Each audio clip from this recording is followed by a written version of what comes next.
Il nous sera difficile de démontrer l'importance de la prière aux gens qui prient, n'est-ce pas? Vous avez l'habitude de prier? Amen. Oh. Est-ce que vous avez l'habitude de prier? Amen. Vous priez souvent? Amen. Est-ce que la prière est importante? Amen. Amen. Ah, je ne sais pas. Si elle est importante, on doit être accroché à ça, n'est-ce pas? Amen. Il y a un passage dans la Bible, dans Genèse chapitre 4, verset 4. Dès le commencement, nous voyons, on nous dit des sacrifices, on nous parle des sacrifices Abel et de Caïn.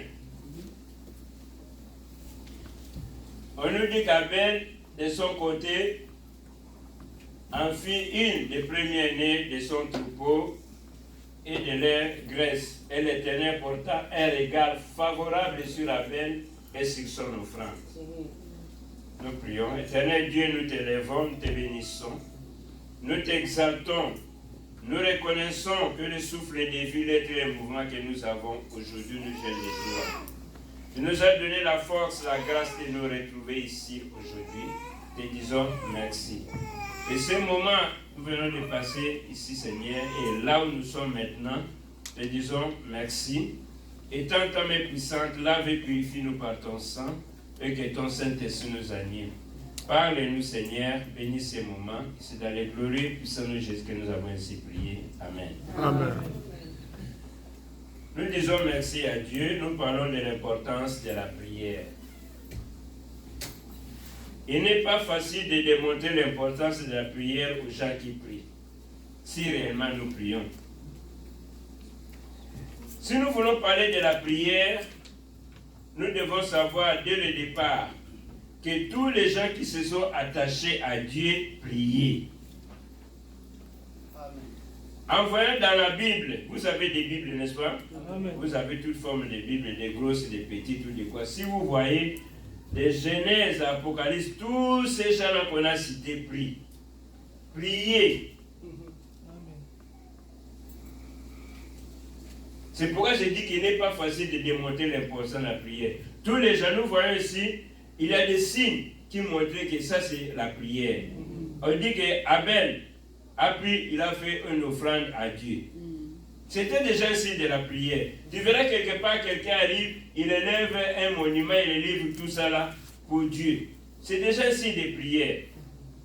Donc par là, nous voyons que l'être doit savoir, doit connaître en lui-même qu'il a un être suprême. Amen. Et que lui, en tant que petit, il doit toujours être en communion avec cet être suprême. Et c'est ça la prière. Amen. Donc, tout être tel que nous venons de voir dans la Bible, de Genèse jusqu'à Apocalypse, les gens ont prié. Tu vas me citer quel prophète n'a pas prié? Dis-moi. Si tu parles de qui? De Jérémie. Vous me répondez, il a prié. Jérémie. Il a prié.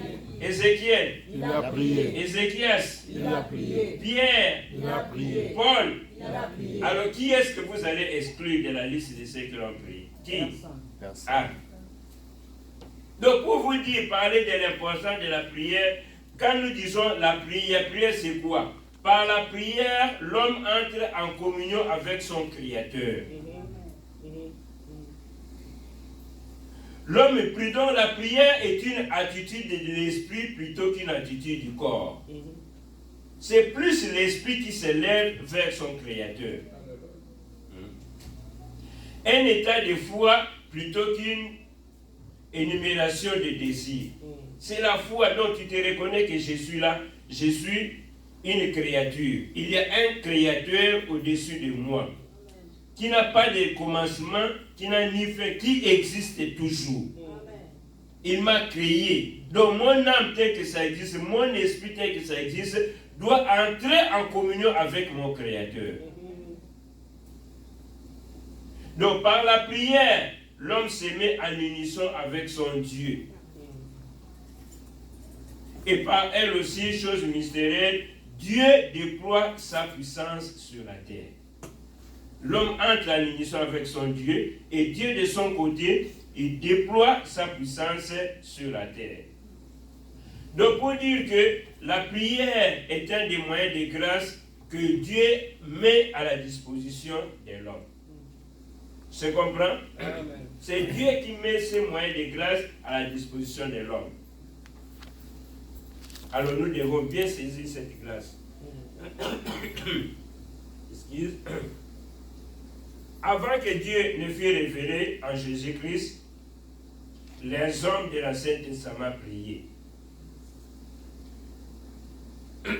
Vous pouvez lire Dieu dès le départ. Les gens de l'Ancien Testament priaient. Ils priaient, ils évoquaient Dieu. Pourquoi? Parce qu'ils savaient que Dieu était plein de miséricorde. Vous pouvez lire, si vous lisez Genèse 18, c'est Abraham qui discutait avec Dieu parce qu'on voulait détruire les villes de Sodome et Gomorrhe. Il dit Genèse 18, partie du 14. Qu'est-ce qu'il dit? Il disait que s'il y a 50, ne détruis pas. S'il y a 25, ne détruis pas. Donc il comptait sur la miséricorde de Dieu, n'est-ce pas? Amen. Jusqu'à un certain moment, il était fatigué. Parce que les gens qui défendaient devant Dieu dans la prière n'étaient même pas ce qu'ils étaient.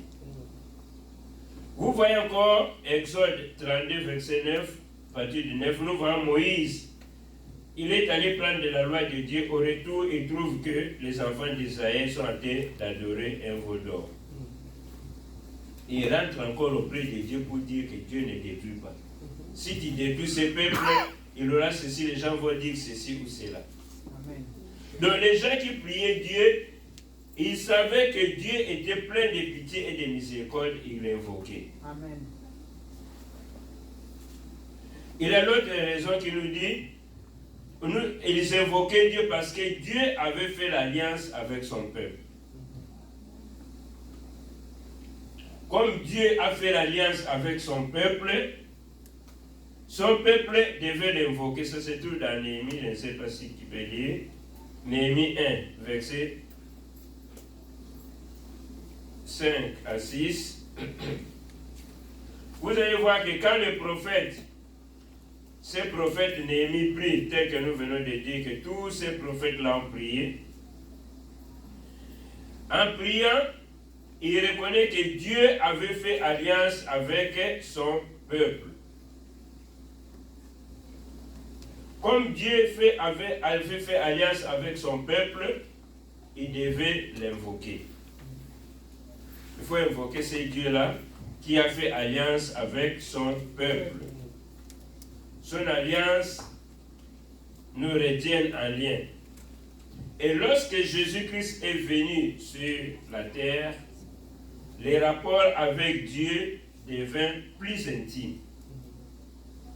Nous avons dit, dans l'Ancien Testament, les gens ont prié, n'est-ce pas? Il y a un moment, il y a un silence après Jésus-Christ était venu. Le fait que Jésus-Christ est venu sur cette terre, les rapports avec Dieu sont plus intimes encore. Je crois que nous sommes privilégiés, n'est-ce pas? Amen. C'est nous qui avons ce privilège d'entrer vraiment en profondeur avec Dieu. Mais malheureusement, nous ne voulons pas. On ne veut pas faire des expériences avec Dieu. Avec la venue de Jésus sur la terre, les rapprochements entre l'homme et Dieu sont devenus faciles, plus profonds. Si vous voyez dans l'Ancien Testament, il y avait des sacrifices. Je ne sais pas si on nous demandait d'apporter des sacrifices, des brebis, des bœufs, tout ça. Ça devait être facile pour nous. C'est très difficile, n'est-ce pas? Bon. Donc les rapports avec Dieu sont devenus plus intimes. Et Jésus-Christ enseignant à ses disciples de prier sur une base nouvelle, celle de la filialité. Les liens sont plus tissés encore, plus forts. Et Jésus-Christ, quand il parle de la prière, il nous demande de prier. Les rapports sont encore plus profonds. Et vous avez toute la facilité de prier. Sur base de quoi? De la filialité. En effet, par la nouvelle naissance, nous devenons enfants de Dieu. Amen. Si nous sommes nés de nouveau, bien sûr. Sommes-nous nés de nouveau? Amen. Yes. Sommes-nous nés de nouveau? Amen. Ah, ça c'est un autre aspect des choses aussi. Oui. Ce sont des bases. Quand on parle de la repentance, on parle de la nouvelle naissance, ce sont des bases même qui poussent une personne à être à un rapport approfondi avec son Dieu. Dès qu'on a sauté ces étapes-là, les restes là, ça sera quoi? La comédie qu'on fait, n'est-ce pas? Bon. Et dès lors, comme Jésus-Christ est venu, nous pouvons nous adresser à Dieu comme à un Père. Amen. Parce qu'il vit à nous, il nous a changés, il nous a transformés, n'est-ce pas? Amen. La communion avec Dieu maintenant est facile. On aura le temps de voir. Je ne sais pas qui sont nés de nouveau. On va vérifier. On peut vérifier avec quoi? Il faut avoir un appareil. On va fixer ici. Quelqu'un entre ça fixe né de nouveau. Ou non? N'est-ce pas? Et quand Jésus-Christ parlait de la prière, je vais lire un passage, Matthieu 11, 25. Matthieu 11, 25. Jésus-Christ a parlé de la prière. Je ne sais pas, on n'a pas de lecteur. Je vais aller un peu vite.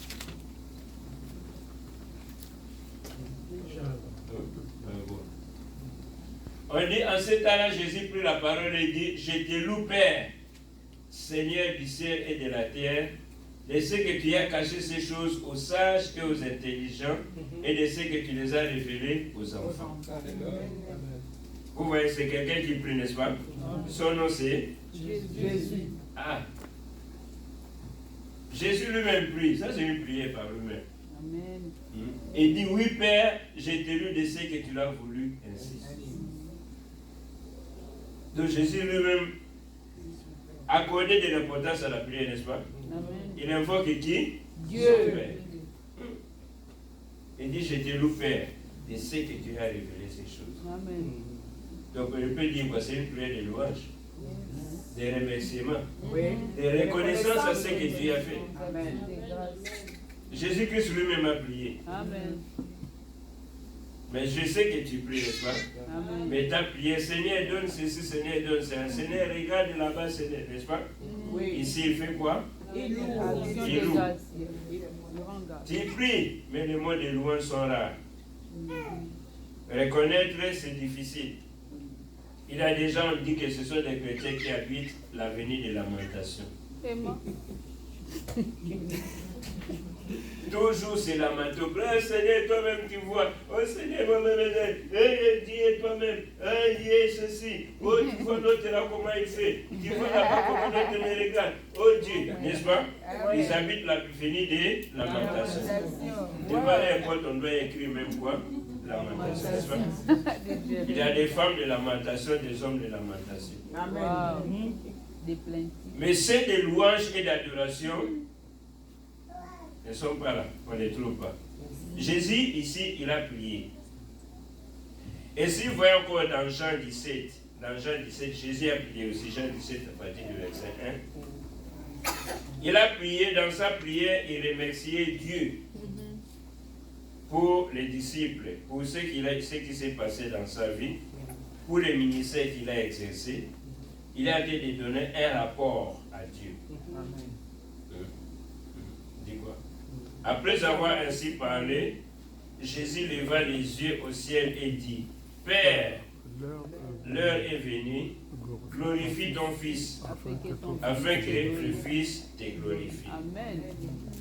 Selon que tu lui as donné pouvoir sur toute chair, afin qu'il donne la vie éternelle à tous ceux à qui il lui a donné. Qui prie? Jésus.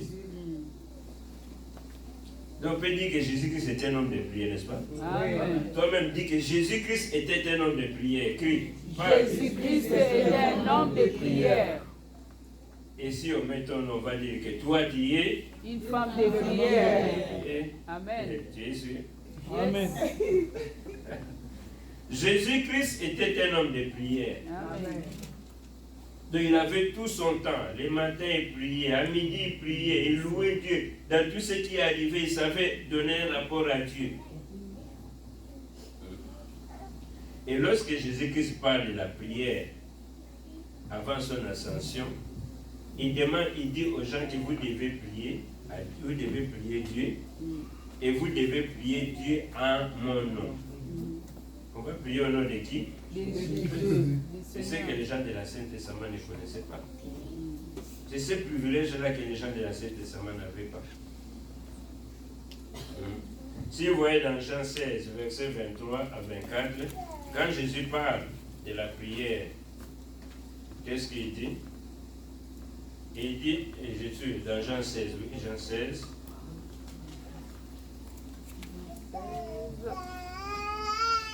Jean 16, là il parle et dit que ce que vous allez demander au Père en mon nom, je vous ai parlé ainsi en parabole, et l'heure vient où je ne vous parlerai plus en parabole. Il dit tout ce que vous demanderez au Père en mon nom, je vous les donnerai. Donc, le nom de Jésus nous donne un privilège pour aller auprès de Dieu, n'est-ce pas? Amen. C'est le nom. N'est-ce pas? On dit un nom, on peut écrire ici le nom de Jésus. Mais pour entrer en profondeur, il faut que ce Jésus-là habite en toi. Amen. S'il est en toi, ça va. Tu peux bien utiliser le nom et ça va donner des résultats, n'est-ce pas? Amen. Donc nous voyons que la vie de prière de Jésus-Christ était organisée.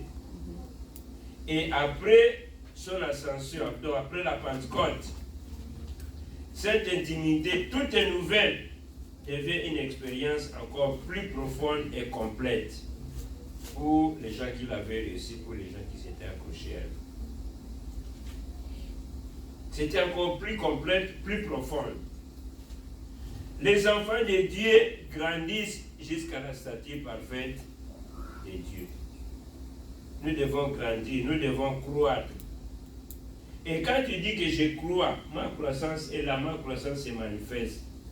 Ça doit être dans le domaine spirituel, tu dois t'examiner toi-même, tu dois te voir toi-même.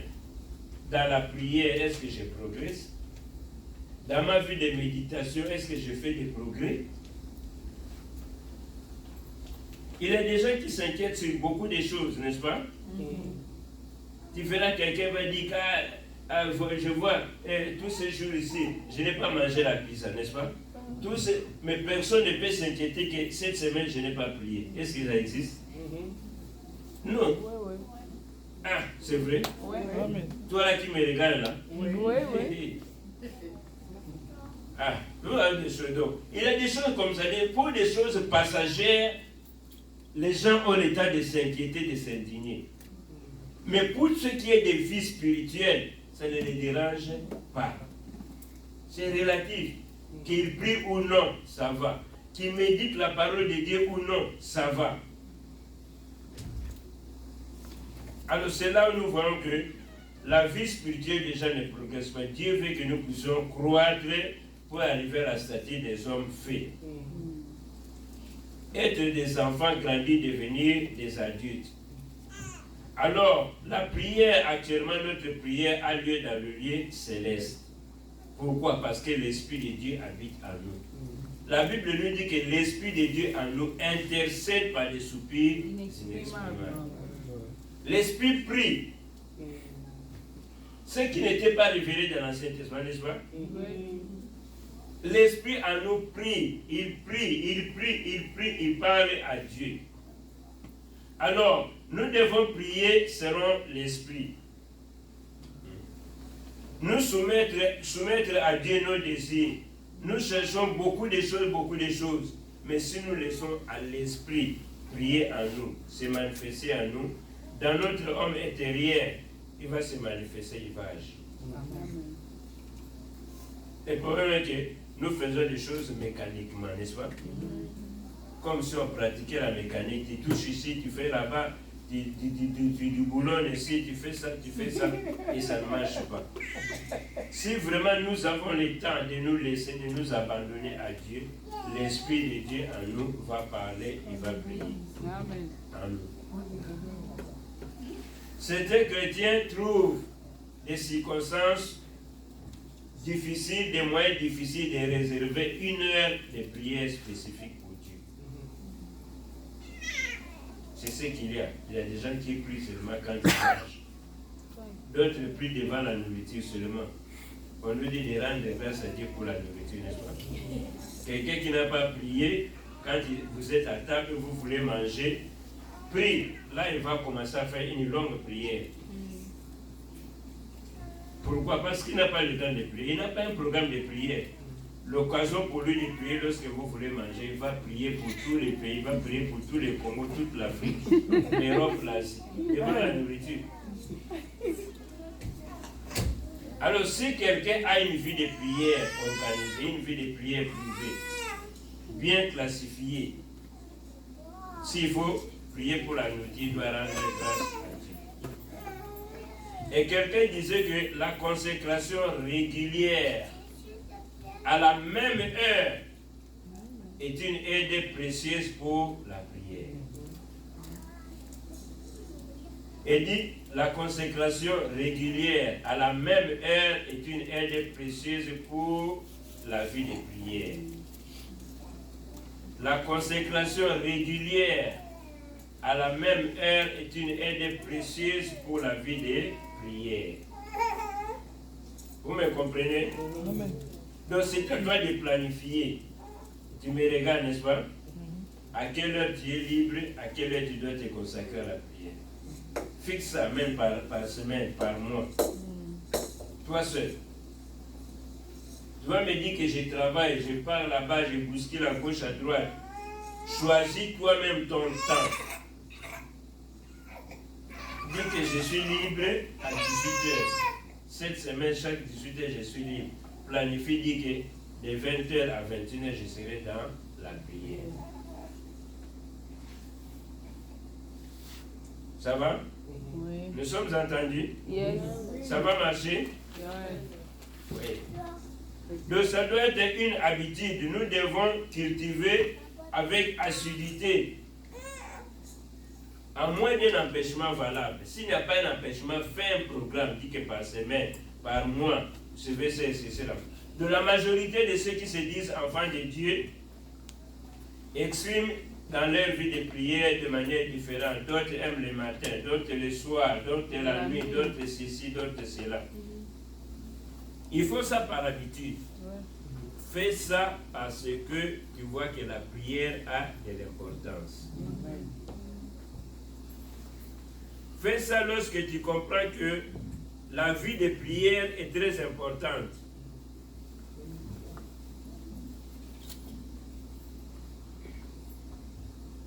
La vie de prière est très importante. Donc, essayez de planifier, de voir ce que vous pouvez faire dans votre vie de prière, vous-même, individuellement. Amen. Chacun de nous doit ordonner sa vie de prière, sa vie de recueillement seul. Et il doit bénéficier du maximum de bénédictions dans la prière. Amen. Si vraiment nous voulons progresser. Et si nous disons sincèrement atteindre ce but, Dieu nous aidera. Amen. Priez régulièrement, toi seul, priez régulièrement avec quelqu'un, priez régulièrement à l'église. Nous voyons beaucoup de gens, dernièrement on avait parlé de Daniel qui s'est retiré 3 fois par jour pour prier en direction de Jérusalem. Il y a eu quelqu'un qui a dit que dans son amour pour l'Éternel, il s'est retiré et il se mettait à l'écart pour prier lui-même. Je crois David dans Somme 119, le verset 62, 64. Je voulais qu'on puisse aller doucement et que cette leçon puisse changer un peu notre vision des choses, n'est-ce pas? Amen. Ce n'est pas une prédication ordinaire. J'aimerais que nous puissions aller doucement, doucement. Vous comprenez quelque chose et que cela ne s'arrête pas là. Amen. Vous puissiez aller en pratique. Amen. Je suis dans Somme 119, 62 à 64. Oui. Quand on nous parle de ça, quelqu'un parlait de la prière, il dit quoi, 62, il dit, Au milieu de la nuit, je me lève pour te célébrer. À cause des jugements de ta justice. Je suis le compagnon de tous ceux qui te craignent et de ceux qui observent tes statuts.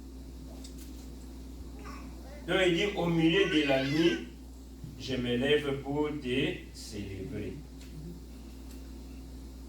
Vous pouvez dormir et interrompre le sommeil dans la nuit pour prier Dieu. C'est ce qui est difficile, n'est-ce pas? Ah.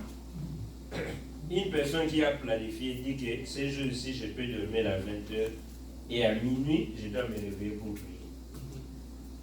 Toute cette semaine. Essayez de faire l'expérience, essayez vous-même. Dit qu'au milieu de la nuit, je me lève pour te Célébrer. Tu fais un programme pareil. Bon, moi, cette semaine, ma prière, c'est de 3h à 4h. Parce que je suis libre le matin. Tu te lèves la nuit, tu célèbres ton Dieu, tu le loues, tu l'adores. Celui-ci dit que son amour pour l'Éternel était si grand qu'il se présentait plusieurs fois par jour devant Dieu. Donc, il avait de la considération, il avait compris l'importance de la prière. Comme je disais, ça ne doit pas être des choses théoriques. Cela doit nous changer, doit nous transformer. Consacre beaucoup de temps à ton Dieu, invoque-le nuit et jour, organise-toi. L'Église a un programme de prière. Nous tous, nous avons le programme de prière. Donc nous devons apprendre, tu dois apprendre à te recueillir tout en oubliant toute autre chose et te consacrer à Dieu. Comme la Bible nous dit, ne vous inquiétez de rien, mais en toute chose, faites connaître vos besoins à Dieu.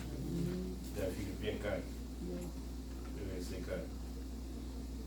Quand toi tu es là, tu t'inquiètes, tu ne pourras rien. Je me souviens de mon pasteur Kamanda, qui nous disait, lui il n'a pas peur des problèmes. Il aime les problèmes. Parce que quand il a des problèmes, à ce moment-là, que Dieu aussi a des problèmes. Vous comprenez maintenant? Ah oui. Quand il a des problèmes, Dieu aussi a des problèmes.